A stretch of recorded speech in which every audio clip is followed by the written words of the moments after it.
Et on va l'aborder sur plusieurs sujets. On va aborder Pessah sur sa dimension. La première réflexion qu'on va avoir, c'est par rapport au bégaiement de Moshe Rabbeinu, le fait qu'il bégayait. Moïse ne parlait pas, ne savait pas Lo ish dvarim anochi, je ne suis pas un homme de la parole. Et le Maharal de Prague s'interroge comment se fait-il que Moïse, qui est l'homme de la perfection, où la Torah insiste qu'il avait aussi une dimension parfaite, aussi bien dans l'esprit, dans les midot, ça veut dire dans son caractère absolument extraordinaire de bonté et d'humilité, mais même dans son corps, il était considéré comme quelqu'un d'extraordinairement beau et fort. Comment se fait-il qu'il avait une telle tare qu'il ne pouvait pas parler? Le bégaiement de Moïse est un des éléments clés pour comprendre la fête de Pessah. Quel veut dire ce bégaiement et comment l'arrachement à cette difficulté de la parole est peut-être le signe même de la liberté, de ce qui nous est demandé le soir de Pessah, puisque le soir de Pessah, essentiellement, ce que l'on doit faire, c'est parler. Agada, ça veut dire réciter, raconter, parler. Et il y a une mitzvah de la Torah, c'est une des mitzvahs de la Torah extrêmement rare, où il nous est demandé de parler, de raconter. Comme une obligation, tu raconteras à ton fils. La deuxième élément qu'on va essayer d'analyser, c'est de comprendre le rapport. Qu'est-ce que c'était l'Égypte, qu'est-ce que c'était Israël? Deux peuples, la rencontre de deux peuples. Et le Maharal de Prague dit que la rencontre de ces deux peuples a radicalisé l'identité des deux peuples. L'Égypte est devenue plus Égypte quand elle a rencontré Israël, et Israël est devenu plus lui-même quand il a rencontré l'Égypte. Et donc sortir d'Égypte pour nous, c'est bien entendu sortir, comprendre de quoi on sort. Donc sortir d'Égypte, il faut comprendre qu'est-ce que représente l'Égypte, puisqu'on nous demande à chaque année, bien entendu, Pessah, comme de façon générale, les fêtes juives ne sont jamais une commémoration d'un événement qui s'est passé il y a 3000 ans. Ce n'est pas les anciens combattants, ce n'est pas qu'on se rappelle, on fait l'anniversaire de la sortie d'Égypte. Il s'agit de revivre la sortie d'Égypte de façon bien entendu différente, mais de s'arracher à l'Égypte contemporaine. Et chaque année, il s'agit de s'arracher de la matérialité que symbolise l'Égypte. De la même façon qu'à Kippour, où Kippour, ce n'est pas un jour où on se rappelle qu'on a été pardonné il y a 3000 ans, mais c'est un jour où on est pardonné. De la même façon, en Rosh Hashanah, ce n'est pas un jour où on se rappelle que Dieu a créé l'homme, on est recréé, on est rejugé, etc., etc. Et le troisième volet va être l'analyse des 4 aliments qu'on se doit de consommer à Pessah, la viande du Korban Pessah, la matzah, le pain de pauvre qui est la matzah, le maror, les herbes amères, et le vin qu'on doit boire. 4 aliments qui renvoient aussi aux 4 enfants de la Haggadah qui posent 4 questions différentes. Voilà, je vous ai donné en une minute le programme de la conférence de ce soir. Ceux qui ont tout compris et qui ont compris les incidences, les inférences et les déductions de ces peu parties, ils ont déjà eu tout le cours en raccourci. Donc on a dit l'Égypte. Vous savez que Mitzrayma, nous dit le Harizal, nous révèle que Mitzrayma, qui veut dire l'Égypte, aller en Égypte, Mitzrayma a la même gamatria, la même force numérique que Shrina. Shrina, ça veut dire la présence de Dieu. C'est tout à fait étonnant. En quoi la prison, en quoi l'extraordinaire organisation d'aliénation qui était l'Égypte. On disait qu'il n'y avait pas un esclave, tu as oublié de dire qu'il fallait être indépendant. Ouais. C'était un appel. Voilà. En quoi ce lieu qui est le lieu de l'aliénation la plus radicale, celui de l'emprisonnement le plus profond, peut être équivalent au niveau numérique que Shrina, qui veut dire la présence de Dieu, l'éclat divin qui se manifeste sur terre. Et la première idée qui est donnée par le Maharal de Prague, c'est de dire que Dieu se révèle dans le monde, toujours à travers Israël. Am Israël est le miroir de la révélation de Dieu dans l'histoire. Comment Dieu intervient dans sa relation au peuple juif, c'est à ce niveau de sa relation avec le peuple juif que se manifeste toujours la révélation divine. Au point que ce n'est pas bien entendu un hasard si toutes les religions du monde se sont inspirées de la Torah pour élaborer leur religion.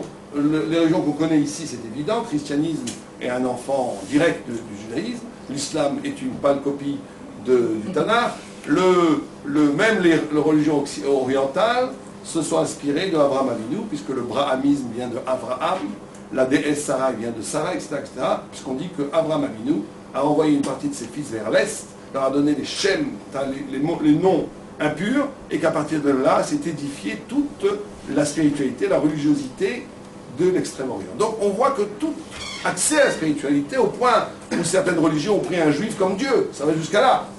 au point où certains ont même pris le Tanakh comme référence absolue de leur propre religion, etc., etc. Parce que toujours, Dieu se révèle dans l'histoire, à travers l'histoire du peuple juif. Et quand on dit que Shrina, qui est la révélation de Dieu, a la même force numérique que Mitzrayma, que l'Égypte, c'est de nous dire que justement, Dieu accompagné dans la descente aux enfers que le peuple juif a vécu en Égypte, la présence de Dieu était là-bas avec eux. Ça veut dire que Dieu se révèle au monde de la façon dont les Juifs vivent. De la façon dont on vit, il va y avoir une incidence directe sur l'amplitude et la qualité et l'essence même de la relation. Oh là là.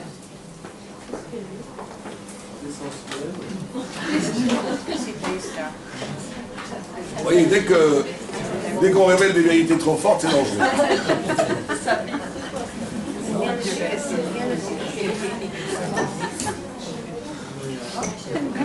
Bien.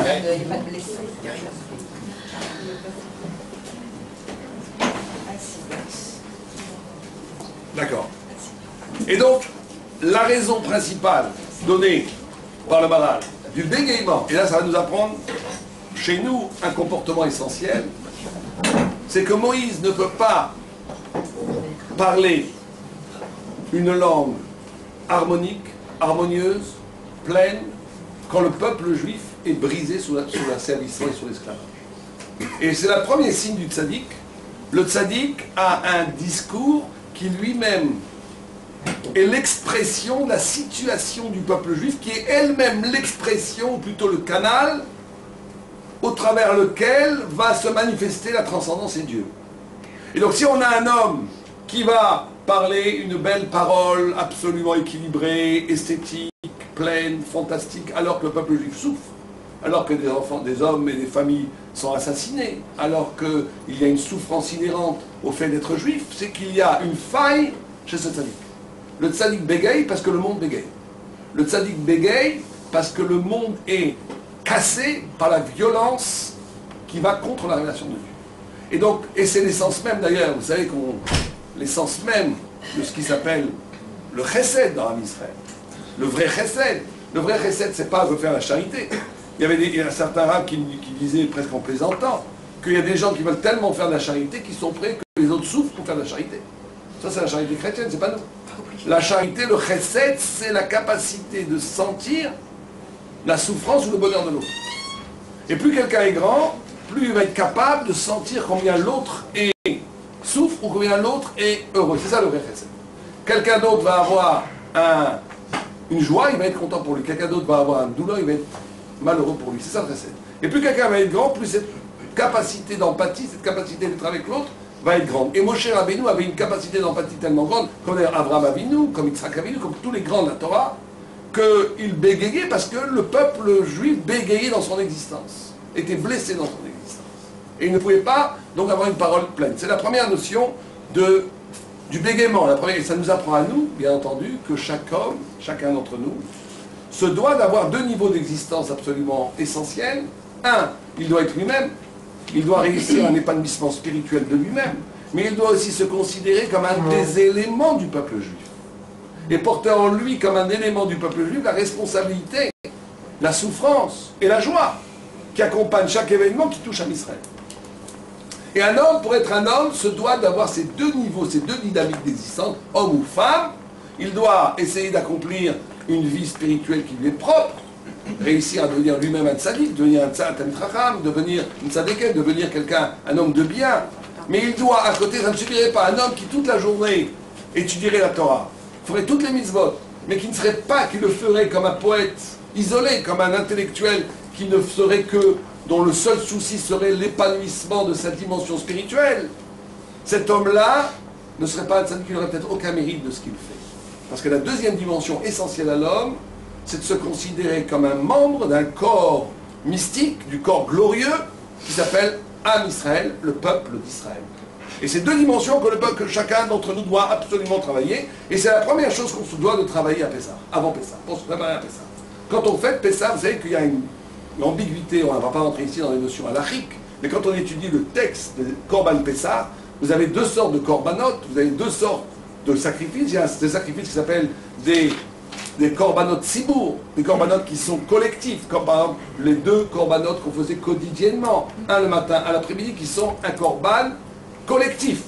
C'est-à-dire le demi-shekel qu'on donnait en Hadar, qu'on venait de donner maintenant, le martzit à shekel, que tout le monde devait donner de la même, le riche, le pauvre, tout le monde devait donner un demi-shekel, servait à acheter collectivement les bêtes qui pendant toute l'année seraient livrées au sacrifice des holot tamid du matin et de l'après-midi. C'est la notion du korban tzibur.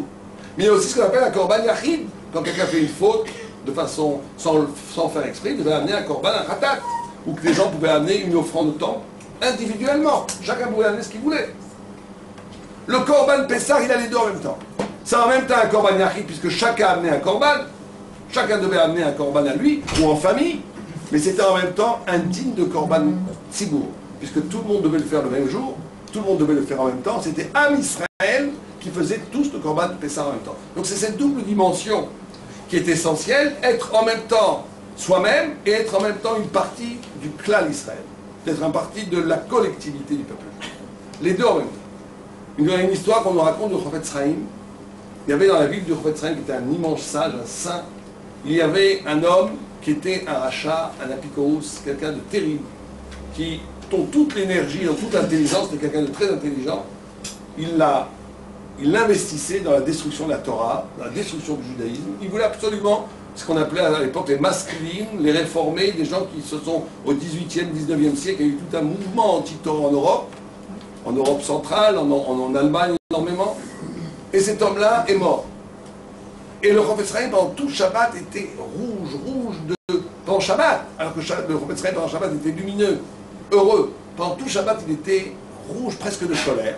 Et un de ses talmides a été le voir, un de ses élèves a été le voir, et il lui a dit « Pourquoi est-ce que tu es comme ça ?» Et les autres étaient à la limite contents que ce rachat soit mort. Imaginez, il y a des gens, il m'est arrivé la même histoire en Israël, il y avait un homme qu'on peut nommer, qui s'appelait Tony Lapid, qui était un grand hérétique, qui a fait même campagne électorale en Israël, dont la thématique principale était de détruire la Torah en Israël, de faire une société. Il avait monté le parti politique qu'il appelait Shinoi, et dont tout le programme politique était en gros, on va faire un État laïque, complètement couper la Torah. Et bien quand il est mort, certains se sont réjouis. Voilà un ennemi d'Israël qui meurt. Et un des rabbinim m'ont dit, Dieu préserve, comment tu peux te réjouir de la mort de Juifs? Ça, son hérésie, tu en es en partie responsable. Parce que si toi, le religieux, t'avais été à la hauteur, il n'y aurait jamais d'hérétique. Le mal se nourrit toujours d'une déficience du bien. Si le peuple juif peut générer à un moment donné un homme aussi radicalement anti-Torah, c'est que dans le monde de la Torah lui-même, il y a à un moment donné un manque d'élégance ou un manque de hauteur qui aurait forcé le respect de chacun. Donc dès qu'une personne est hérétique ou dès qu'une personne est contre la Torah, il faut les personnes qui se considèrent dans la Torah doivent se sentir responsables. Et doivent se dire comment se fait-il qu'on a pu créer une telle personne qui est tellement anti la Torah. Et donc c'est la notion du collectif, la notion que je suis responsable profondément de chaque juif, qu'on est un seul corps. De la même façon que si on perdait un doigt, ça ne nous ferait pas plaisir. Quand un juif meurt, même si c'est le pire des hérétiques, bien entendu, ça ne nous ferait pas plaisir. En parlant de mort, mais là on ne parle pas de hérétiques, on parle de tzadikim, j'ai oublié de nommer que le cours est l'Eilou Nishmat pour l'élévation de l'âme de Victor Chaim Ben Esther, mon oncle, et de Chaim Ben Yitzhak, quelqu'un connaît son nom, Rosenbaum. Et pour la guérison de Georgette Zara Bat Mesouada. Bien. Amen. La deuxième dimension du bégaiement de Moshe Rabbeinu, c'est beaucoup plus lié à Moshe Rabbeinu. C'est que chacun d'entre nous a plusieurs âmes. Nous, on croit qu'on n'a qu'une âme, on a plusieurs âmes. On a combien d'âmes? Quelqu'un sait combien d'âmes on a? 5. Quelqu'un a dit 5? 5, 3, 2, 1, 0, c'est parti. Donc, on a effectivement 5 âmes. La plus haute, les deux plus hautes, on n'en parle jamais. Vous avez des chaises là-bas, si vous voulez, il y a des chaises ici. On peut descendre les chaises. Donc, il y avait, c'est bon. Il y a 5 âmes. Il y a ce qu'on appelle les deux plus hautes, les plus élevées, dont on n'a jamais conscience, ou même Moshe Rabbeinu n'a pas une conscience pleine, il n'a eu que les reflets de ça. C'est Chaya, Yechida et Chaya, qui sont les plus hautes. Les plus hautes. Et après, il y a les choses perceptibles qui sont Neshama, Ruach, Nefesh. Neshama, c'est par rapport à la pensée. Le siège de Neshama, d'un point de vue symbolique, c'est le cerveau. Il y a après le Ruach. Ruach, c'est la parole. C'est l'émotion, c'est l'émotivité. Le siège de Ruach, c'est le cœur. Il y a Nefesh, qui est l'énergie spirituelle qui permet au corps de vivre, dont le siège est le foie. Il y a, on appelle Naran, d'après la Kabbalah, ça s'appelle Naran, c'est les 3 niveaux de Neshamot qui sont perceptibles pour nous.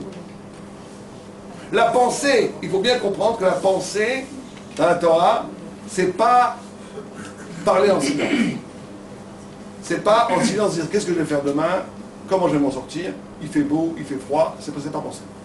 Penser, c'est la capacité extraordinaire qu'a un homme de pouvoir accéder à une vérité qui a une dimension éternelle, immortelle, pratiquement indicible, qui ne peut pas se dire.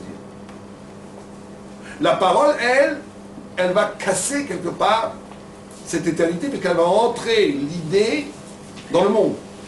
C'est pour ça que le Torah dit qu'il y a Fli Ishneder, Pélé, la chose de Pélé, ça veut dire merveille, c'est-à-dire quand le corps et l'âme se rencontrent, c'est une merveille. La parole est une merveille. La parole n'est possible que parce qu'il y a alliance entre corps et âme. Mais quelque part, la parole, elle casse la plénitude de la pensée. Elle casse l'infini de la pensée. C'est pour ça que Moshe Rabbeinu dit, le Maharal de Prague, bégayer. Parce que lui, il était tellement dans l'essence infinie des choses que toute parole, littéralement, implosait sous le poids de la vérité que pesait cette pensée. Et vous ne pouvez pas parler. Vous ne pouvez pas parler.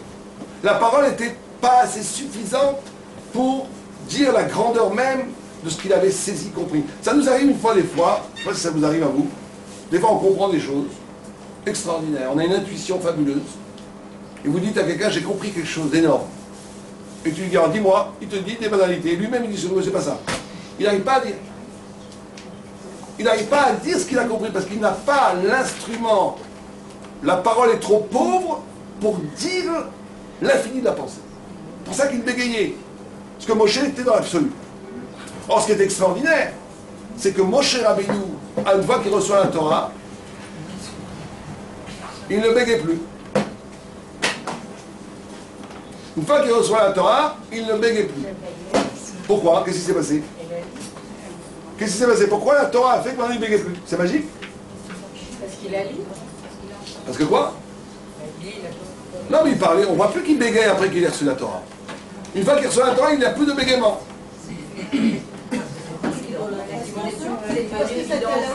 La dimension, c'est associé au matériel. Oui. Bon, ça aussi, on va essayer de comprendre maintenant. Vous savez que Moshe Rabbeinu est né quel jour? Le 7 Adar. Il a été mis dans le couffin 3 mois plus tard. C'est quel jour?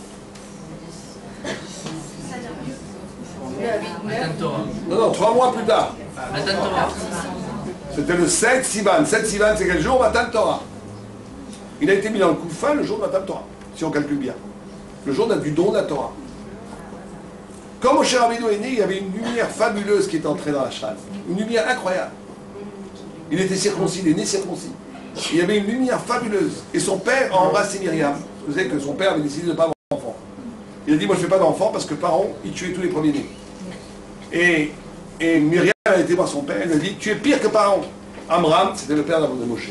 Il a dit, moi je ne fais plus d'enfants. Si je fais d'enfants pour qu'il soit tué par les goïms, c'est pas la peine. Par Pharaon, c'est pas la peine. Et Myriam a été voir. Moshe a dit, t'es pire que Pharaon. Pourquoi? Parce que Pharaon, il veut tuer que les mâles. Toi, tu ne fais pas d'enfants, tu empêches de vivre les mâles et les femelles. Fais des enfants, tu vas avoir une fille. Et elle m'a dit, en plus, je sais par prophétie que tu vas enfanter le libérateur d'Israël. Donc quand il est né, la lumière, Moïse est né, la lumière est rentrée de façon incandescente un peu dans la chambre. Et Amram, il a pris le front de Mireille, il l'a embrassé sur le front, il a dit, ma fille, ta prophétie vient de se réaliser. 3 mois plus tard, on l'a mis dans le couffin, il a donné une claque à sa fille. Il a dit, elle est où ta prophétie? Voilà, il est parti, on va le tuer. Et elle, c'est pour ça qu'on dit du Myriam, elle courait après le couffin. Alors, elle était dans les berges, elle le suivait, parce qu'elle dit, c'est pas possible. C'est pas possible qu'il va mourir. Moi j'ai vu la prophétie qui sera libérateur d'Israël. Et du coup, après, jusqu'à qu'on l'a vu que Yocheved l'a pris, et toute l'histoire, pas Yocheved, Batia, la fille de Paro, elle l'a pris, et qu'elle a été sauvée, elle a dit, voilà, il va grandir au cœur. C'est extraordinaire, c'est pas notre sujet, mais c'est extraordinaire de voir que le libérateur d'Israël a grandi au cœur même du système royal politique qui était l'asservissement d'Israël. Il a élevé celui qui allait détruire son royaume. C'est incroyable. Bon, mais en tous les cas, quelle est la symbolique de ça? Regardez la symbolique de ça. C'est que cette lumière va même être mise dans un couffin, dans un endroit qui est cadré. Toute la Torah, toute la symbolique de la Torah, c'est comment prendre justement l'infini et l'inscrire dans le monde. C'est pour ça que la Torah a été donnée. On a mis Moïse dans un couffin le jour où la Torah a été donnée. C'est ça la Torah. La Torah, c'est Roïm et Takolot. Ils ont vu les voies. Ils ont été capables que l'infini devient parole. L'infini devient parole. Une parole qui ne casse pas l'infini. C'est ça, Pessah. Alors il faut essayer de comprendre. C'est un premier point, des 3 volets que je veux qu'on essaie de comprendre ensemble. C'est que la parole de Pessah, Pessah, ça veut dire que la bouche parle. Pessah, que la bouche parle. On va être capable, à Pessah, de générer une parole qui va être elle-même le lieu de la libération. Une parole libératrice. Une parole qui est elle-même l'expérience de la Géoula, de l'arrachement de la matière. Et que c'est la révolution dans la parole elle-même. On va passer d'une parole bégayante, une parole qui ne peut pas capter les mots, capter la pensée, à une parole qui va être une parole qui va capter la pensée. Vous avez des chaises là, vous pouvez prendre des chaises.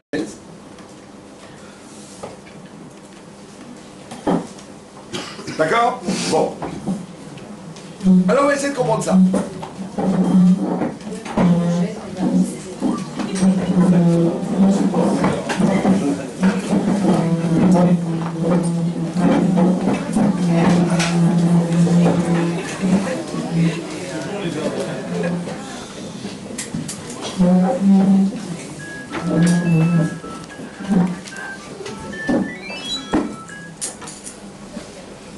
D'accord? On reprend.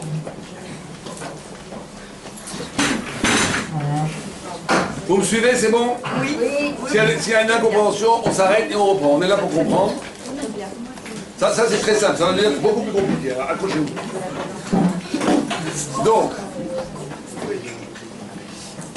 maintenant, on va essayer de comprendre ensemble. C'est très important parce que c'est tout Pessah. En tout cas, c'est un tiers de ce qu'on va parler de Pessah.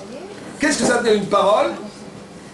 Comment une parole peut être une parole qui n'est pas une parole qui réduit la vérité, qui la socialise pas. Vous savez que le Maharal dit pourquoi la parole est matérielle? Parce qu'elle est...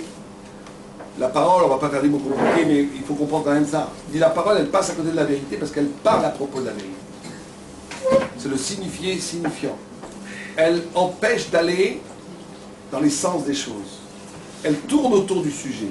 Il y a un texte magnifique que le Maharal amène, c'est que l'enfant étudie toute la Torah dans le ventre de la mère. Oui. Toute la Torah. Et quand il naît, l'ange lui donne un coup sur la bouche et il oublie toute la Torah. Et la question c'est pourquoi la bouche? Le Maharal pose la question pourquoi la bouche? Il dit parce que justement c'est l'accès à la parole, quand l'enfant naît, il accède à la parole qui lui fait oublier toute la Torah. Parce que la Torah c'est la vérité en soi qui ne supporte pas un discours sur la vérité.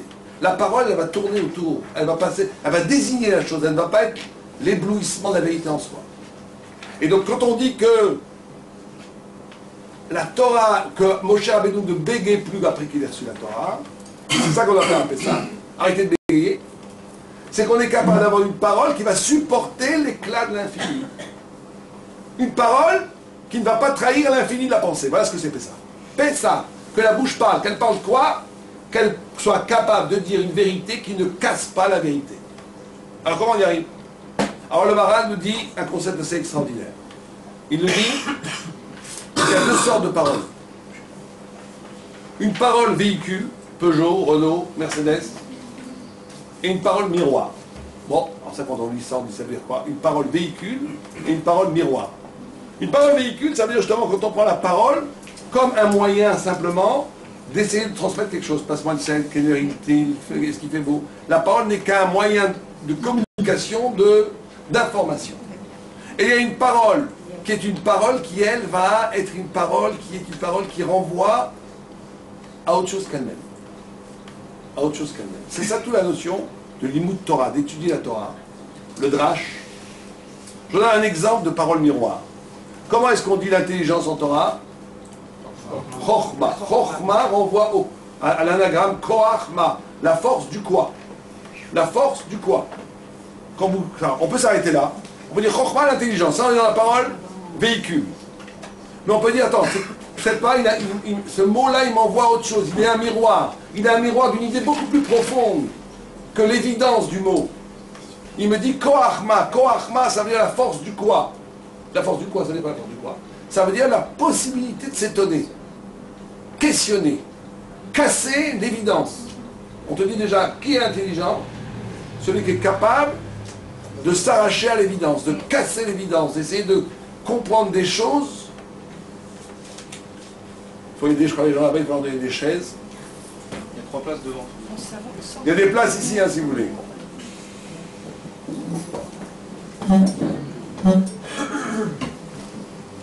D'accord? Koachma. Je vous donne ça comme exemple. Or, regardez par un truc extraordinaire. Comment on dit l'eau dans la Torah? Maïm. Maïm, c'est le pluriel de quoi? En Maïm est la Torah. Toute la Torah est toujours comparée à l'eau. Comme si l'eau, c'est le pluriel des questionnements. Et ce rapport entre quoi et l'eau, vous l'avez partout. Comment on dit quoi en anglais? What. Comment on dit l'eau? Water. En allemand, Wasser. En français, pour le latin, quid, aqua. C'est-à-dire qu'on voit qu'il y a une sorte... C'est ça le mot miroir. C'est de ne pas s'arrêter à l'évidence que ce que le mot il dit. Le mot est une intelligence qui te ramène à un ailleurs, un ailleurs, un ailleurs, qui fait des reflets d'intelligence, qui t'amène jusqu'à... Et donc tu es capable d'une parole qui porte l'infini. Qui porte l'infini. Et donc, vous savez qu'il y a une halakha à Pessah, sur la Haggadah de Pessah. Ou pour faire la Haggadah de Pessah, il faut 3 conditions. 1, il faut raconter la sortie d'Égypte aux autres. Ou bien même se la raconter à soi-même. Donc il faut sortir, il faut parler. Il faut raconter à l'autre. Et tout le monde comprend que ce n'est pas juste des règles, c'est des processus de libération. Quand je parle à un autre, quand je raconte quelque chose à un autre, le fait de raconter quelque chose à un autre, ça la psychanalyse a découvert que maintenant, mais ça nous on sait ça depuis très longtemps. Quand je parle, je extériorise l'événement qui fait que je ne suis plus esclave par rapport à l'événement. Parler. La plupart des gens qui vivent de grandes angoisses, de grands traumatismes, des incapacités de s'épanouir, c'est parce qu'ils ne savent pas parler, ils ont trop de pudeur, ils ne savent pas parler. Il faut raconter. 2, il faut le passer en question-réponse. Si quelqu'un raconterait toute la Haggadah juste de façon linéaire, sans passer par question-réponse, il n'aurait pas fait la mitzvah. Pour ça on dit Man Ishtana, qu'est-ce qui a changé? Man Ishtana, Alayla Azeh, qu'est-ce qui change? On pose des questions. On pose des questions. Il faut poser des questions et donner des réponses. Encore une fois, parce que ce mécanisme de poser des questions et donner des réponses est libérateur.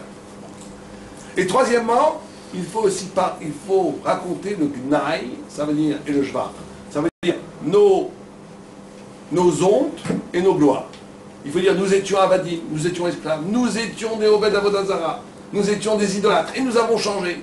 Donc encore une fois, on nous informe que la parole n'est libératrice que si on est capable d'intégrer dans la parole, dans l'histoire qu'on raconte, aussi bien nos réussites que nos manques. Quelqu'un qui va camoufler ses manques, quelqu'un qui va camoufler ses parts de ténèbres, il en sera toujours quelque part prisonnier. Il ne pourra s'en libérer que s'il les accepte.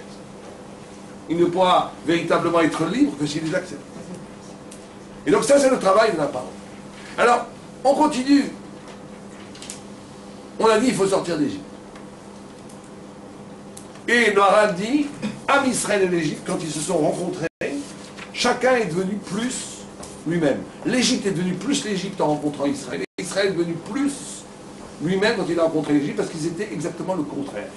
Et le Maral nous apprend un grand principe, que quand tu rencontres ton contraire, tu deviens paradoxalement plus toi-même.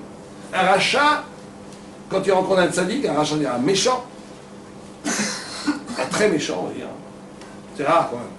Quand il rencontre un vrai tzaddik, c'est moins rare. On pourrait croire que, au contraire, le rachat va être influencé par le tzaddik et devenir meilleur. Et que le tzaddik va être influencé par le rachat et va devenir moins bon. C'est le contraire qui se passe. Il y a une radicalisation. Le rachat rencontrant le tzaddik, il devient encore plus rachat. Et le tzaddik, en rencontrant le rachat, il devient plus tzaddik. Parce que chacun, comme un effet de miroir inversé, il comprend qu'il n'a aucun rapport avec ça. Il prend conscience par la séparation que ça n'a aucun rapport avec lui. Et donc l'Égypte était une civilisation dont l'essence était basée sur la matière, qu'on appelle le chomer en hébreu. Et Am Israël, le peuple juif en essence, est un peuple dont l'essence est liée à ce qu'on appelle la tsura. Il n'y a pas tellement de traduction en français, on va dire la forme, mais ce n'est pas la forme, on va dire l'idée spirituelle. Le principe spirituel des choses. Vous avez une civilisation qui est basée sur la matière, et un peuple qui est basé dans l'essence même, et basé à partir du concept transcendant, séparé, ce que le Maral appelle la Tsura Nivdelet, séparé, Nivdal, séparé. Alors ça veut dire quoi un peuple qui est basé sur la matière? Une civilisation comme l'Égypte. C'est pas du tout qu'ils étaient matérialistes au sens où ils n'avaient pas de spiritualité. Les Égyptiens avaient énormément de spiritualité, ils avaient de la magie, ils avaient énormément d'idolâtrie, ils avaient énormément de spiritualité, ils faisaient des miracles. Ils faisaient même des miracles. Ils étaient capables de faire des choses incroyables. Mais une civilisation qui est basée sur la matière, ça veut dire qu'avant tout, il y a de la matière. Si je vous pose une question, vous avez de la pâte à modeler et vous voulez donner une forme à cette pâte à modeler.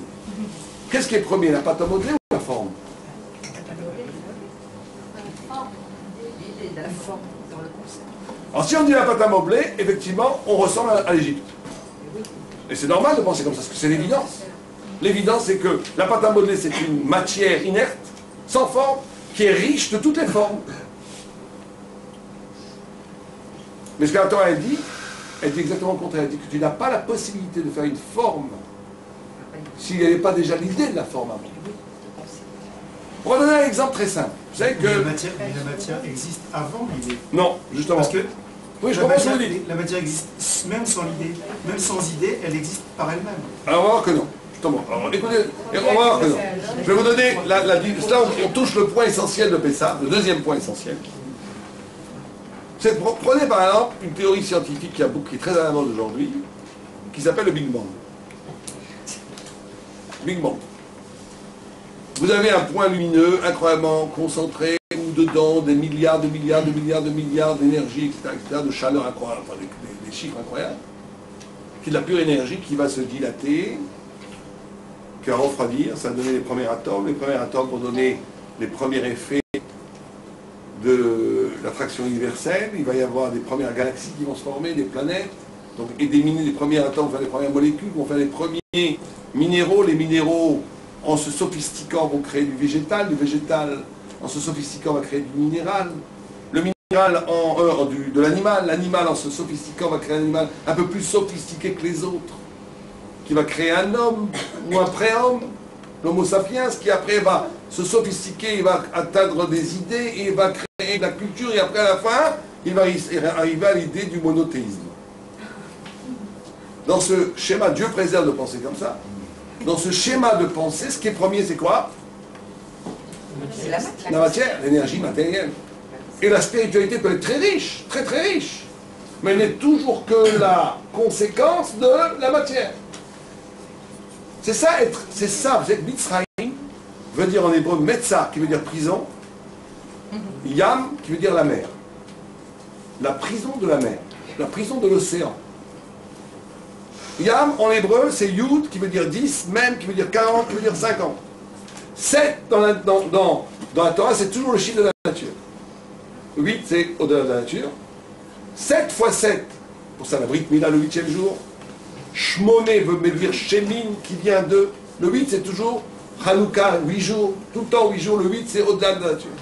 7, c'est le chiffre de la nature. 7 fois 7, faut combien? 49. 49, c'est la nature à son maximum. 50, c'est le dépassement de la nature. Dépassement de la nature. C'est pour ça que vous avez 49 portes de sagesse. Le 50e, c'est quoi? C'est Dieu lui-même. Vous avez 49 jours entre la sortie d'Égypte et le 50e jour, c'est quoi? Le don de la Torah. Vous avez 49 années, la 50e année, c'est quoi? C'est toujours comme ça. 50, c'est le chiffre de l'infini, le chiffre du dépassement de la nature. Or, on nous dit que l'Égypte a mis cet infini en prison. Mettre Sariam, il a mis l'infini en prison. Mettre l'infini en prison, c'est ce que je viens de vous décrire maintenant. C'est-à-dire un moment donné où la spiritualité n'est emprisonnée par des processus matérialistes qui l'amènent à accoucher d'elle-même. La Torah est exactement le contraire. Qu'est-ce qu'elle dit la Torah? Istakla boraita vebara et alma. Il a regardé la Torah, il a créé la Torah avant le monde, et après il a créé le monde, il a pris la Torah comme format pour créer le monde. Et ce point-là va être un point essentiel dans la Emouna. On pourrait presque dire que ce point-là est le point fondamental de toute discussion entre un juif authentique et des gens qui sont partis ailleurs. Toujours. Parce que vous comprenez, ça va avoir des implications énormes. Si on pense qu'avant tout il y a de la matière, si avant tout il y a de la matière, et que cette matière va se développer comme ça ou comme ça ou comme ça, alors quelqu'un peut vous dire, toi tu es rabbin, moi je suis chasseur à la ligne, je sais pas, moi je suis chasseur des tigres, toi tu es pêcheur à la ligne, l'autre il est...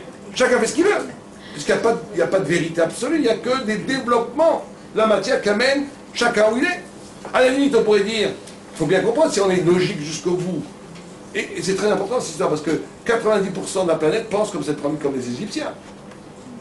Si on pense comme ça, à la limite, il n'y a pas de différence entre Hitler et Moshe Rabbeinu.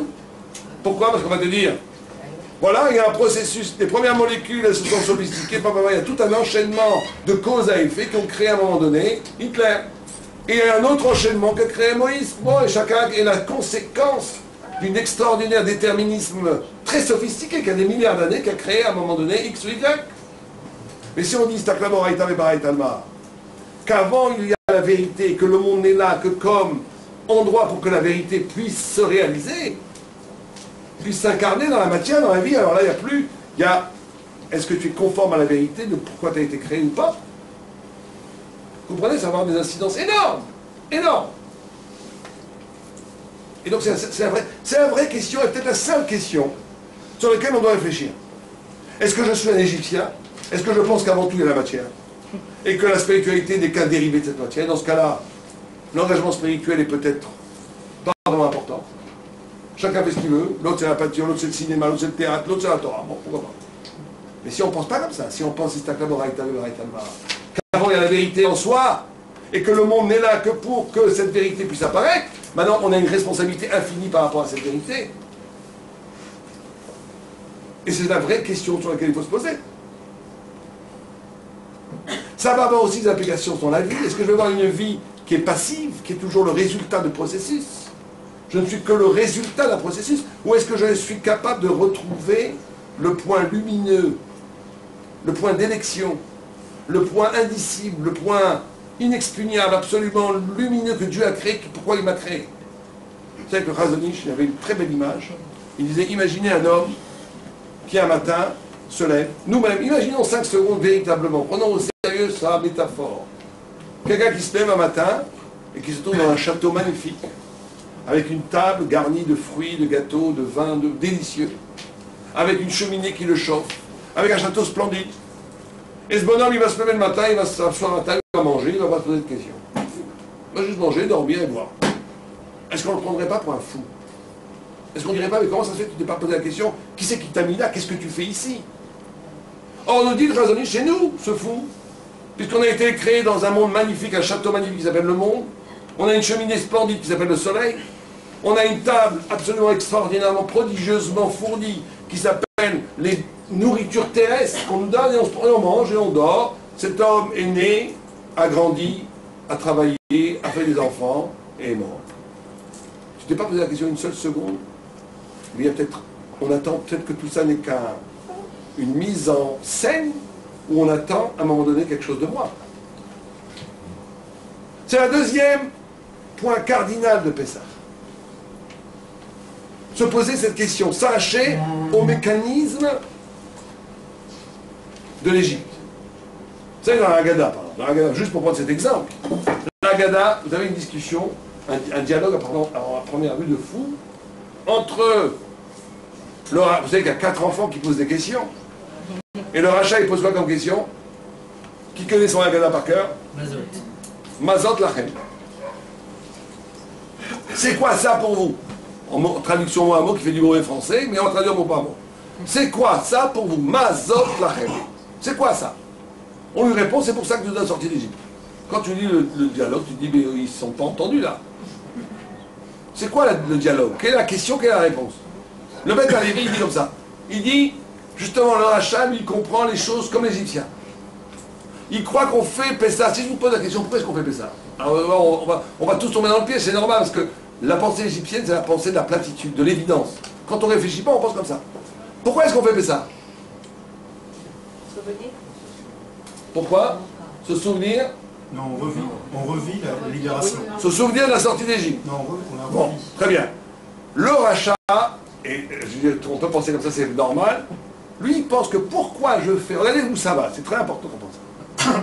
Le rachat, il pense que pourquoi il y a la mitzvah de manger la matzah, la mitzvah de manger du marron, la mitzvah spirituelle, donc mitzvah spirituelle, mitzvah, c'est pas de tsivouille, c'est pas un ordre, c'est de sarta, c'est un lien sublime avec Dieu. Cette mitzvah, ce lien sublime avec Dieu, c'est quoi? C'est la conséquence d'un événement historique qui s'est passé il y a 3000 ans. C'est pour ça qu'on se rappelle Pessah. Donc dans ce cas-là, regardez, si on pense comme ça, on pense que la spiritualité qui s'appelle le Seder n'est qu'un dérivé de... De quoi? D'un fait historique à la sortie d'Égypte. On a avant tout un fait historique qui s'appelle la sortie d'Égypte, qui est un fait matériel qui va générer une culture, on va dire, dans ce qu'on appelle la culture, une spiritualité, qui va commémorer cette sortie d'Égypte. Mais dans ce schéma-là, on est complètement en Égypte, j'entends. C'est la spiritualité d'un produit de la matière. Qu'est-ce qu'on lui répond? C'est pour ça que le rachat, il dit Bazot Lachem. Il dit, le Beth Alevi explique comme ça, il dit, qu'est-ce qu'on va pas... On va pas commémorer pendant 3000 ans la même histoire. Depuis, il y a eu d'autres choses qui sont passées. Il y a la Révolution française, je sais pas, il y a d'autres choses qu'on pourrait commémorer. Qu'est-ce que c'est que cette histoire que vous commémorez depuis 3000 ans, un événement qui est déjà complètement révolu? C'était ça la kouchia, la question du rachat. Qu'est-ce qu'on lui répond? Béavourze, toi tu crois qu'on fait ça parce qu'on est sorti d'Égypte? C'est exactement le contraire qui est vrai. Abraham Avinu faisait déjà Pessah 500 ans avant la sortie d'Égypte. C'est écrit noir sur blanc. Il mangeait des matzot, c'était Pessah. Ça veut dire que le principe spirituel de libération qui s'exerce par les forces mystiques inscrites dans les mitzvot qui sont la matzah, le maror et le Pessah existe depuis avant le monde. Simplement, Dieu ne voulant pas qu'on soit un peuple déterré, un peuple juste spirituel, un peuple juste conceptuel, il veut que la vérité spirituelle s'inscrive dans le réel. C'est exactement le contraire. L'événement matériel qui s'appelle la sortie d'Égypte est la conséquence de la mitzvah. Béavourze, c'est pour ça que Dieu nous a sortis d'Égypte. Toi, tu crois qu'on fait ça parce qu'on est sorti d'Égypte. C'est exactement le contraire. Regardez les mots. Béavourze, c'est pour cela que Dieu nous a sortis d'Égypte pour qu'on fasse la mitzvah. La mitzvah elle est première, la spiritualité est première, et Dieu crée un événement physique, historique, qui s'appelle la sortie d'Égypte pour incarner l'idée de libération dans l'histoire, dans le réel. Et donc on va avoir deux façons de vivre. Une façon de vivre où tout le temps, ce que je suis, la luminosité que je génère, mes idées, mes pensées, ne sont que le produit d'événements. Et donc je suis qu'en réalité dans la matière. Même si c'est très intelligent, je ne suis que le résultat de ce qui m'est arrivé avant. Je dis toujours qu'un juif doit rester une énigme pour un psychanalyste. Si on peut expliquer pourquoi tu penses comme ça, pourquoi, c'est que tu es peut-être encore en Égypte. Si on peut expliquer le pourquoi de l'organisme spirituel et psychique qui t'habite, à cause de papa, de maman, de grand-papa et de grand-maman, ça veut dire qu'il y a un problème, que tu n'es que le produit de ton histoire, tu n'es pas encore juif. Être juif, c'est de toucher à quelque chose qui est absolument transcendant, qui n'avait aucun rapport avec une histoire matérielle. Et c'est ça, Pessah. Il y a les Grecs aussi. Sur l'idée de la forme qui possède la matière, il y a Platon. Oui, vous avez raison, mais alors c'est un autre débat. Platon, le problème de Platon, c'est un peu, pour aller très très vite, c'est un peu le problème de très très vite, c'est que même le monde des idées est décrit sur la modalité physique. Mais c'est pas il n'y a pas de transcendance. Bien. Alors, pour arriver à ça, à Pessah, on va manger 4 aliments. C'est le troisième point. Vous me suivez jusqu'à maintenant, c'est bon? C'est clair ce deuxième point? C'est dur. Il y a 4 aliments qu'on doit manger à Pessah. Qui sont les 4 aliments? On les répète. Premier, matzah. Tout le monde connaît la matzah. Aujourd'hui, on n'en mange plus qu'un d'Oraïta qui est la matzah, le maror et le vin des Ramadan. Mais de la Torah, il fallait manger la matzah, les herbes amères qui s'appellent le maror, le korban Pessah, qui était on dit l'agneau pascal, et le vin. Non, l'os, on ne mange pas, on ne touche pas l'os. On voit qu'on doit manger du minéral, du végétal et de l'animal. Maintenant, ces quatre aliments renvoient à 4 yatsera. Comment on pourrait traduire yatsera? Quelqu'un peut m'aider? C'est un mot de traduction, on va dire 4 colonnes du mal en nous. Quelqu'un connaît les 4 colonnes de l'âme? C'est que l'âme, le dit le texte, dit le Gamma, que l'homme a été construit à partir de 4 éléments qui s'appellent le feu, la terre, l'eau et l'air. Bon, c'est des images. Ça veut dire, quand on dit le feu, c'est l'énergie. Quand on dit l'eau, c'est toute la liquidité. Un corps sans sang et sans eau, il meurt. Quand on dit la terre, c'est les os, c'est la main.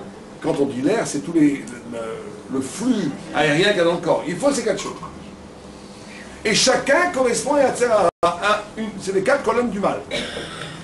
Les 4 colonnes du mal, les 4 péchés originels de l'homme. 1, c'est la paresse. On appelle l'inertie. 2, c'est l'orgueil. 3, c'est le désir mal orienté, les ta'avot. 4, c'est l'orgueil, la gava.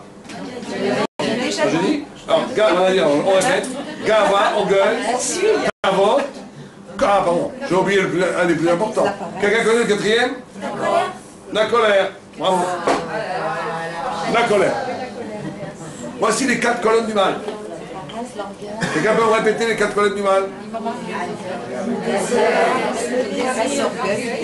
Le désir, c'est bien après? L'orgueil, la paresse et la colère. Très bien. Ah oui, les femmes sont beaucoup plus dynamiques que les hommes. Hein. Là, il y a la paresse à ma droite et à ma gauche. Oh là là, 50 minutes, j'en reviens pas. On essaie de faire 1 heure, on va aller plus vite.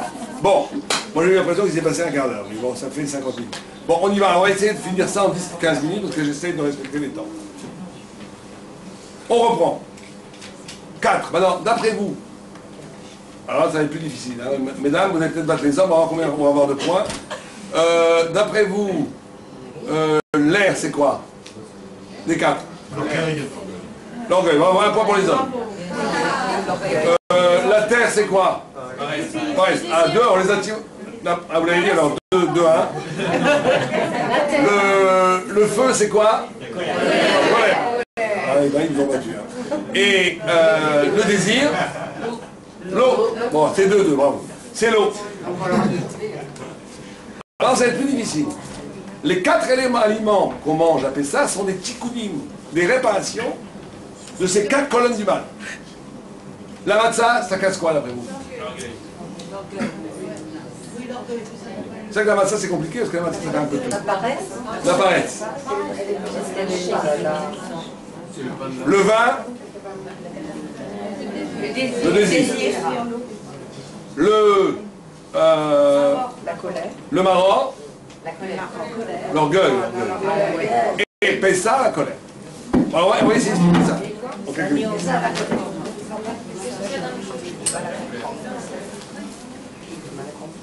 On va essayer d'expliquer ça. La matzah, elle casse la colonne du mal qui s'appelle la paresse. La matzah, c'est la zrizout. C'est le fait de la capacité, la zrizout, c'est-à-dire le zèle. La capacité de s'arracher. Vous savez que la paresse, c'est quoi la paresse? C'est pas juste être paresseux. La paresse, c'est la notion d'obéir à l'inertie du monde. Autant qu'il va comme il va. Je suis fatigué, je rentre chez moi, j'ouvre la télé, je m'écroule dans le divan. Boum. D'être capable de casser ça, de dire non, je n'obéis pas au processus. Je ne vais pas m'affaler dans mon divan voir la télé avec le plateau sushi. Je vais casser ça et je vais faire quelque chose de plus intéressant. Je vais étudier la Torah, je vais lire un livre de Torah, je vais essayer de m'instruire, je vais essayer de m'élever. La matzah, elle symbolise la capacité de casser une logique interne au temps des nations. C'est pour ça qu'on a devait cuire la matzah rapidement. C'est la notion de court-circuiter le temps. C'est la notion de ne pas être le reflet d'une logique du temps de la matière. C'est pour ça qu'Am Israël, la matzah correspond à l'éternité, parce que Am Israël, en naissant, est rentré dans un autre temps.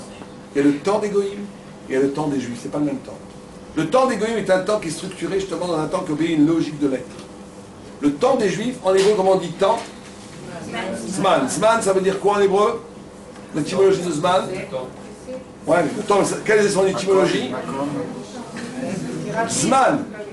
Monsieur Goyen, vous devez savoir ça, vous qui invitez autant de gens. Invitation. Invitation, l'azmin. Azmana. Pourquoi le temps? En quoi est-ce que le temps est lié à l'invitation? Le temps juif. Vous savez qu'il n'y a aucune langue, et j'ai vérifié, il n'y a aucune langue au monde où le temps a une racine étymologique d'invitation. Am Israël ne vit pas dans le time. Il ne vit pas dans le temps. Il vit dans le Zman. Le Zman, c'est quoi? C'est justement toutes les nations, le point central du temps, c'est le passé.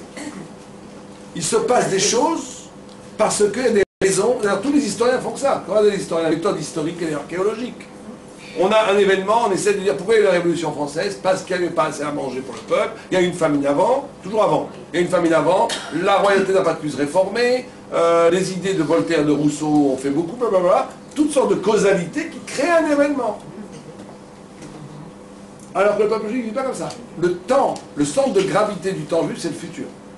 Le temps maintenant invite à une découverte qui n'a pas encore lieu. C'est l'espérance messianique, c'est le Mashiach. C'est pour ça, vous savez que c'est pour ça qu'Am Israël est toujours là. Nous aurions vécu au temps de Babylonie, où le peuple juif a été déplacé, a perdu sa terre, a perdu sa langue, a perdu son pouvoir politique. Et vous auriez mis n'importe qui en Babylonie à l'époque, et vous auriez dit qui va être là dans 100 ans? Les Juifs qui sont déportés aujourd'hui, ou les Babyloniens, qui étaient un empire gigantesque? Tout le monde aurait dit c'est Babylone. Le peuple juif il est fini.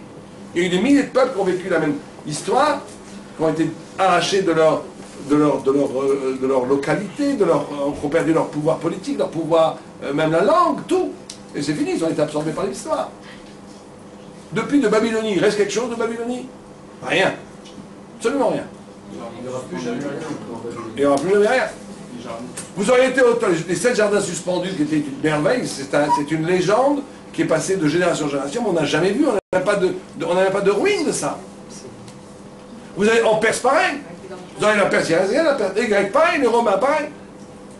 Alors que nous on est toujours là, est-ce qu'on est Superman? On n'est pas Superman.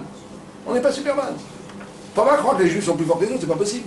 C'est simplement parce que le temps, que les autres civilisations, elles sont basées sur des causalités du passé. Quand ces causalités, elles s'effondrent, elles s'effeuillent, elles meurent, et ben la civilisation s'effondre, elle n'existe plus. Quand il n'y a plus de cause, il n'y a plus d'essence, ça ne marche plus. Mais nous, notre essence, c'est quoi? C'est pas des causes du passé. C'est l'espérance messianique. Le temps présent est prodigieusement illuminé par la venue future du Messie. C'est ça la matzah. La matzah, c'est la capacité de créer une nourriture qui n'obéit pas au processus du temps. C'est de casser justement la brisure. C'est la notion de brisure, quand on casse là. De casser la logique du Olam Hazé. C'est ça être juif. Et après ça, on renoue avec cette identité juive. Après ça, on doit penser à ça. Quand on n'est pas défini, on est indéfinissable. On est défini par autre chose. D'ailleurs, c'est la notion de koret, de casser, koret brit. Koret brit, c'est un mot en hébreu qui ne veut rien dire. Koret, ça veut dire couper. Brit, ça veut dire une alliance. Vous savez qu'on dit koret brit. Moi, si j'écrivais, si n'importe qui ici et n'importe qui aurait écrit la notion d'alliance, j'aurais dit kosher brit. Kosher, ça veut dire nouer une alliance. D'ailleurs, en français, on dit nouer une alliance. Ça veut dire quoi? Couper une alliance. Parce que justement, c'est ça l'alliance. L'alliance qu'on a avec Dieu, c'est qu'on coupe une partie de nous-mêmes. La Brit Mila, c'est ça. La circoncision, c'est ça. On coupe une partie du corps, de la logique du terrestre, et on s'en sépare. On rentre dans une logique divine. Et Dieu nous on lui donne une partie de nous-mêmes, et lui nous donne une partie de lui-même. Vous savez que le contrôle du temps, il est donné aux Juifs. Puisque qui va décider des fêtes juives? C'est le Beddin d'ici-bas. C'est ça une bride. Une bride, c'est une alliance où chacun se donne un peu à l'autre. Pour que cette alliance soit possible, Alors c'est pareil dans le couple. Pour qu'une vraie alliance soit possible dans un couple, il faut que chacun des deux membres du couple arrache une partie de son égoïsme de lui-même et le donne. Il faut que l'autre, chacun se donne l'un à l'autre pour être un. Sinon, il n'y a pas de couple. Si on a un rapport contractuel, tu me donnes ça, je te donne ça, tu me donnes ça, si tu me donnes ça. Et si t'es pas gentil, moi je ferai pas gentil, blablabla, tous ces trucs-là, c'est l'anti-couple, là. Le couple, c'est pas ça. Le couple, c'est à un moment donné de comprendre que l'autre, c'est moi, moi je suis l'autre. Que je me réalise que l'éblouissement des retrouvailles de mon identité, c'est dans l'éblouissement de l'autre. L'autre, c'est moi. Et bien, Am Israël a compris que Dieu, c'est lui. Que Dieu, c'est une partie inhérente de son existence. Et Dieu lui donne en retour, d'accord, puisque tu fais ça, moi aussi je serai avec toi, toujours. Et Dieu ne nous abandonnera jamais, on est toujours avec lui. Donc la matzah, c'est ce qui casse la paresse. Le maror, l'arbre amer, amène l'humilité. Pourquoi? Pourquoi l'amertume amène l'humilité? Alors là, on pourrait dire une chose, je pensais que vous allez dire tout de suite, que quand ça va mal, on est humble. Vous voyez, les gens qui sont très orgueilleux, ils reçoivent une grosse claque, ils sont un peu plus humbles, c'est normal. Quand on reçoit, regardez les gens qui étaient très orgueilleux, quand ils tombent malades, ils se calment, ils sont moins orgueilleux. Bon, c'est normal, mais ça c'est la première idée qui est vraie d'ailleurs, mais qui n'est pas la profondeur de l'idée. La profondeur de l'idée, c'est que, justement, ce qui est très important aussi à Pessah, on a dit qu'à Pessah, une des trois conditions pour faire la mitzvah, c'est de raconter notre gnaï. On était esclaves, on était au Vedabodazara, on était parler du mal et du bien en même temps. On mange, d'après le Hillel Azaken, on mangeait le matzah et le maror en même temps. C'est pour ça qu'on a la tradition aujourd'hui encore de manger le korer. Comme si les herbes amères, les malheurs, ils faisaient partie de la libération elle-même. Tout est un.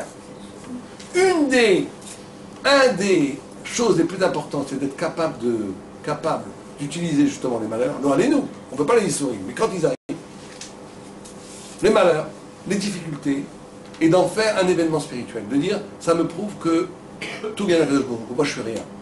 Être capable de transformer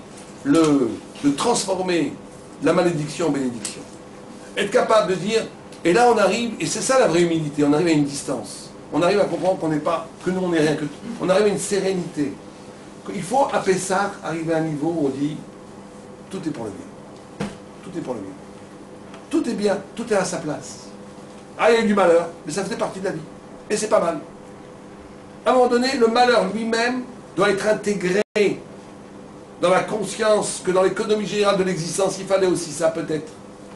Et que ça m'a fait comprendre que si j'avais pas eu ça, j'aurais peut-être rentré dans un délire d'orgueil incroyable. J'aurais cru que tout était moi.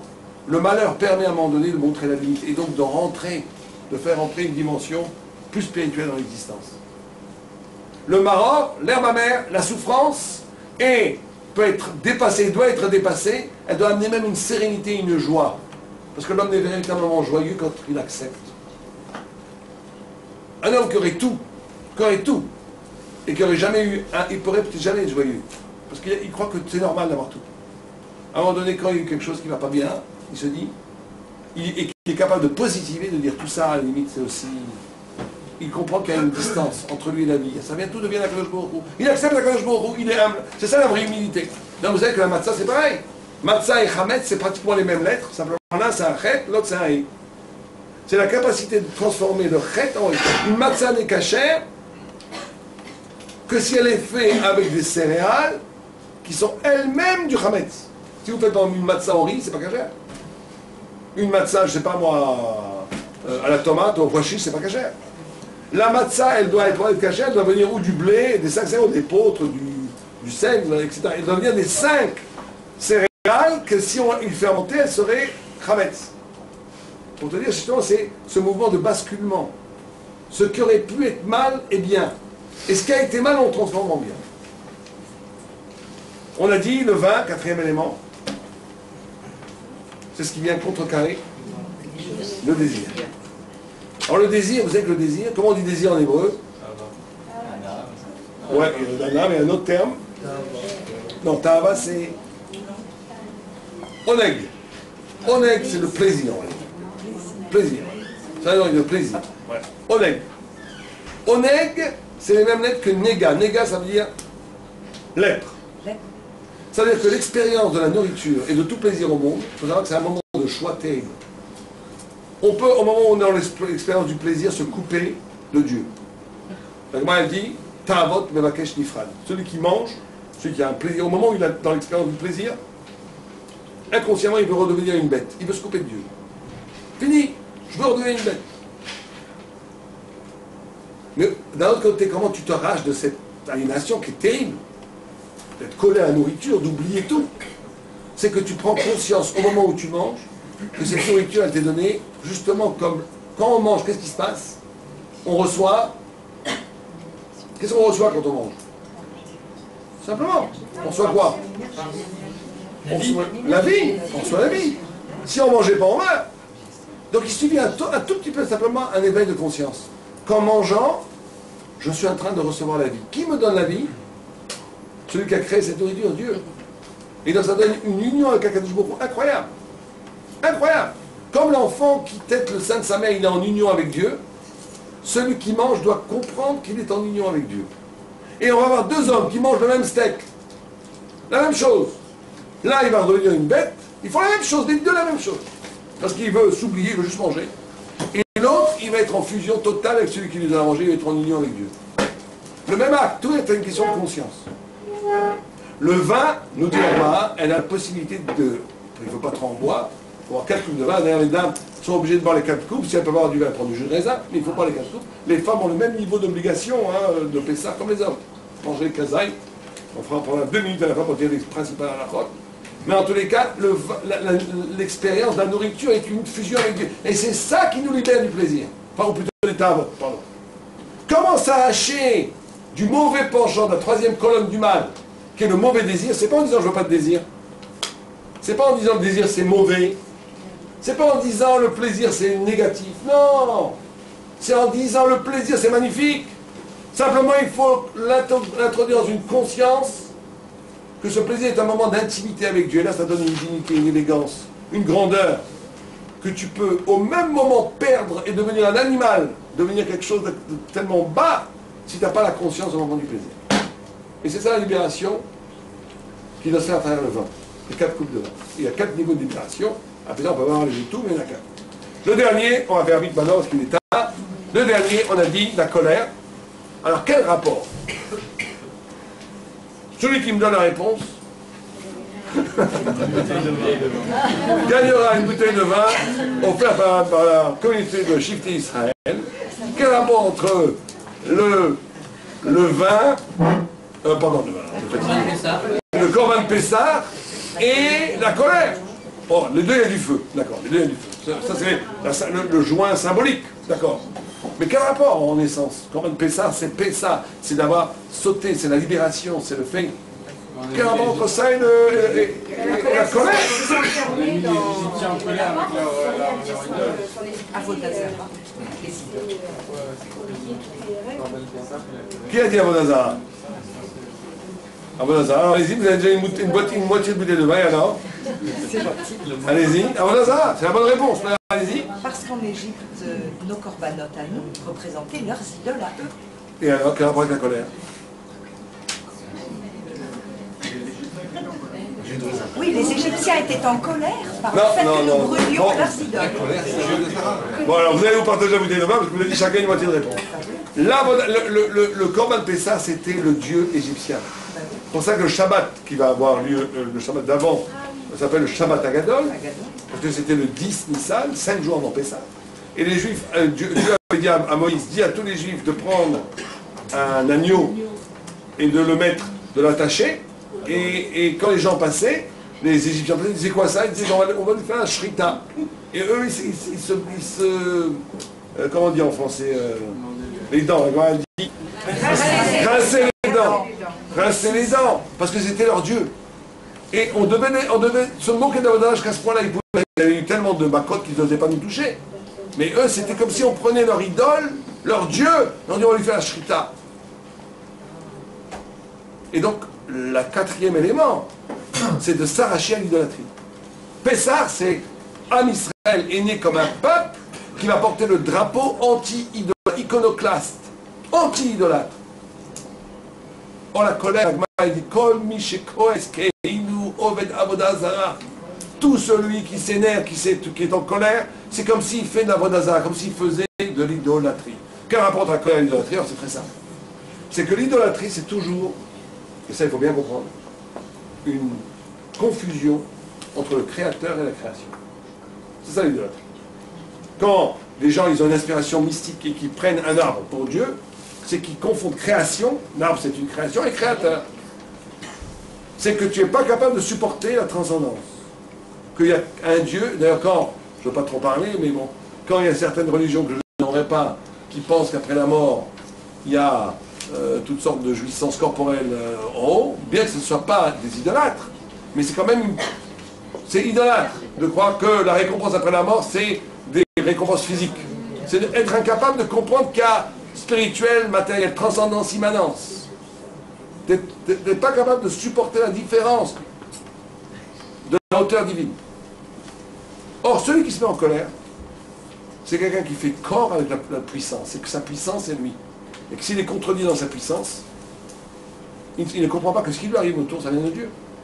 Et le skol akoes keilu avodah zara, tout celui qui se met en colère est comme s'il faisait de l'idolâtrie, parce qu'il n'accepte pas que l'élément qui l'a contrarié vient de Dieu. Et s'il s'énerve, c'est qu'il a le culot de croire que c'est lui qui sait le mettre à bord. Il se prend pour Dieu à ce moment-là.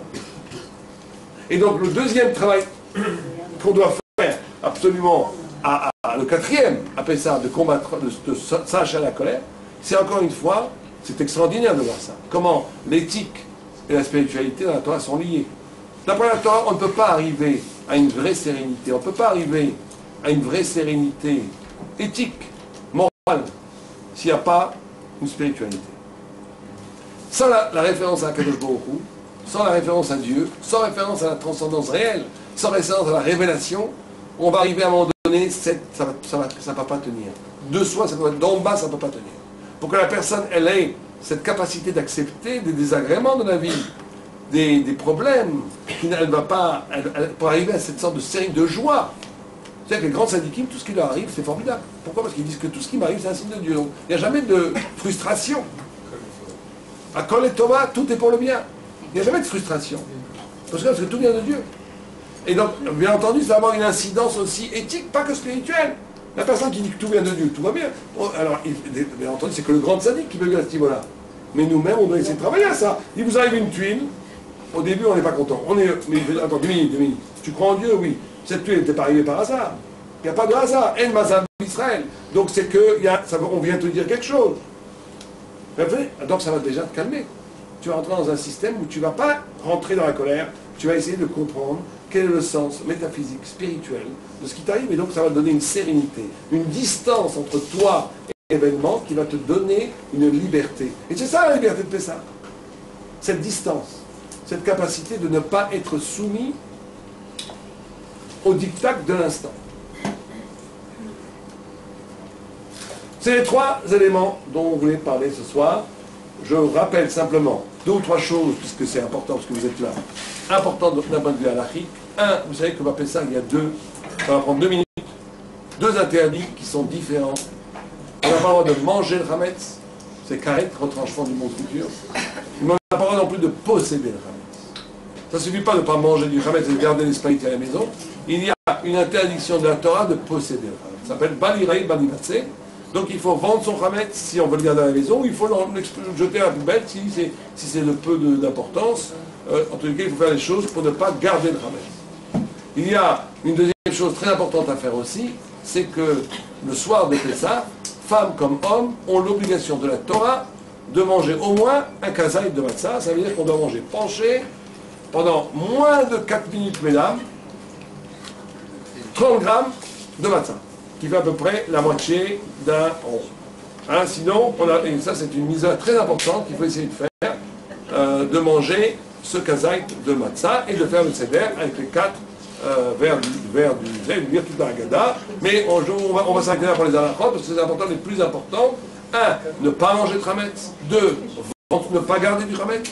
3, de faire la misa positive, de faire la Haggadah le soir du seder, les 2 soirs du seder en France, et de manger à cette occasion un kazait, qui est l'équivalent de 30 grammes de matzah, en moins de 4 minutes. Et pour ceux qui peuvent, en moins de 2 minutes. Parce que sinon, manger en 10 minutes une demi-matzah, c'est comme ça, il ne fait pas la peine de manger matzah. C'est pareil. Ne pas avoir mangé ou faire ça, c'est pareil. La seule façon de faire la mitzvah, c'est achilat, qui est achilat pras. Ça veut dire c'est le temps, c'est des discussions, 2, 4. Il faut essayer de manger en moins de 2 minutes sur paix, si on ne peut pas en moins de 4 minutes. Il y a des discussions sur le temps de... Oui, il y a une discussion qui s'appelle le temps. 2, 4, 4, 7. Est-ce qu'il y a des questions? Les calculs commencent à partir du moment où On on avale. avale.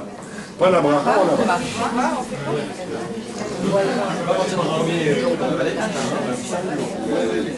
C'est vrai qu'on avait. Allez. Si on part pour les fêtes de Pessah, on ne peut pas faire le ménage, on peut vendre par internet ou un rabbin son ramette, mais j'entends qu'il faut aussi faire une délicate ramette, donc il faut quand même faire un peu de ménage. On est obligé de faire la 14 rametz tant qu'on a, si on a quitté la maison moins d'un mois avant Pessah. Et qu'on ne revient pas pendant Pessah.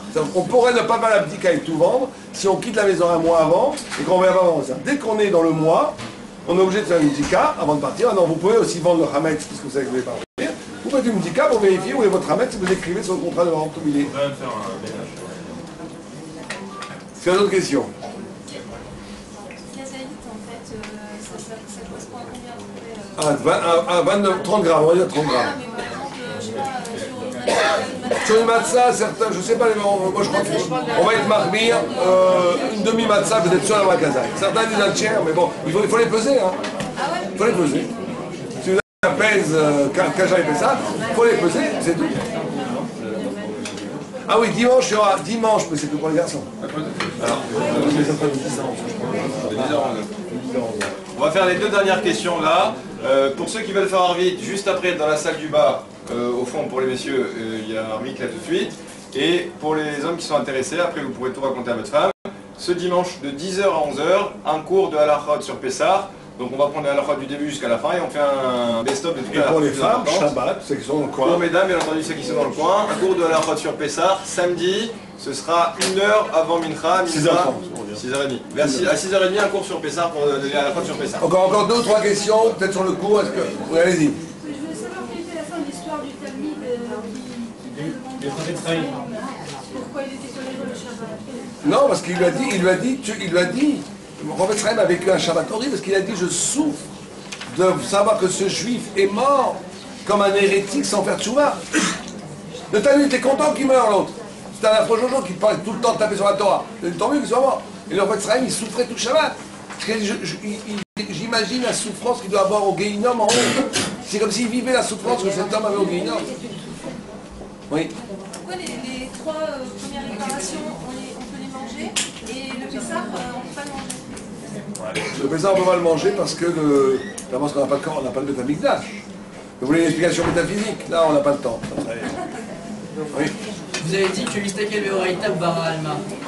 Vous avez dit que le peuple d'Israël ne peut pas vivre juste dans la dimension spirituelle, il y a besoin d'une incarnation physique. C'est pour ça qu'il y a eu la Yetziat Mitzrayim. Pourquoi il y a besoin forcément d'une incarnation physique à toutes les... Parce que ça, c'est toute la Kabbalah, toute la Torah. C'est que toute la notion même de création, la notion même de création est une aberration. Qu'est-ce que Dieu a besoin d'une création? Pour vivre ses idées, mais on n'a pas besoin que vraiment de sortir d'Égypte. Si, parce que sinon ça aurait été trop abstrait. Il faut que toute la Torah, en gros, si on voulait dire, dis-moi en 2 mots la Torah. Alors, Hillel l'a fait, c'est ne fais pas à ton prochain ce que tu n'aimerais pas qu'on te fasse, c'est toute la Torah. Mais on pourrait presque, avant de dire un chidouche, toute la Torah, c'est le lien entre le monde d'en haut et le monde d'en bas. C'est lier l'idée au réel et le réel à l'idée. C'est ça tout le travail de gars juif. Donc il fallait absolument qu'un événement, que la notion de libération s'incarne dans l'histoire du peuple juif.